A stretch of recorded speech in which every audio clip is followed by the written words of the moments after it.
Na-stress na nga ng madaling araw, di pa rin talaga ako makatulog kaya naisipan ko na lang talagang gumising na rin yan at sabayan pa na malakas na ulan. Makyat na nga rin ako niyan para i-check ang bintana sa kabilang kwarto. Kabilang kwarto nga naman ay gising na pala si Daddy Mac, siya rin palang nagsarado sa kabilang bintana. Binuksan ko na nga rin ang ilaw sa kwarto para gisingin na rin si Keisha.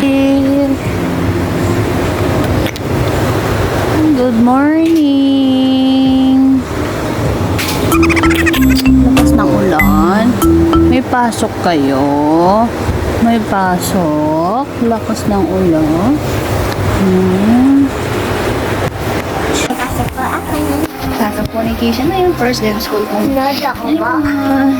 Pagkatapos nga rin namin kumain ay sinalin ko na rin tong mainit na tubig sa pampaligo ni Keisha. Tapos nga namin maligong dalawa ay sobrang lakas pa rin ng ulan. Sabayan pa ng pagkakulog-kulog. Check ko nga ng cellphone ko ay yung mga kalapit naming bayan ay nag-announce na nga na walang pasok. Kaya nagdadalawang isip ako kung patutuloyin kong pumasok si Keisha. Sobrang excited din kasi nitong batang tong pumasok. Dami niya na nga namang kwento dito. Gusto niya na rin dumamit ang kanyang bagong teacher at mga classmates. Nagpapatila lang muna kami dahil sobrang lakas talaga ng ulan. Buti na lang bago kami umalis ay nakareceive pa ako ng notification na talagang walang pasok. Nasad tuloy ang bebe. Ibalik ako bukas may pasok na kayo. Sobrang lakas lang talaga ng ulan ngayon. Pagkatapos ko nga gawin yung mga ibang errands ko ay dito naman ako sa pagluluto para makapag-prepare na rin ng lunch. At ang ulam nga na lulutuin ko ngayon ay sweet and sour fish. Tinimplahan ko na nga lang din ang pampalasa tong cream dory fish. Nagisa na rin ako ng sibuyas, luya, carrots at bell pepper. Gusto nyo rin gumawa ng ganito guys, napakasimple lang ng mga recipe na ito. Pag na-mekos-mekos nyo na yan guys, i-add nyo na agad ang pepper at saka salt. Tatlo lang naman talaga kami kakain nito, ganito lang talaga yung serving niya guys. Sayang lang din kasi kung hindi naman mauubos.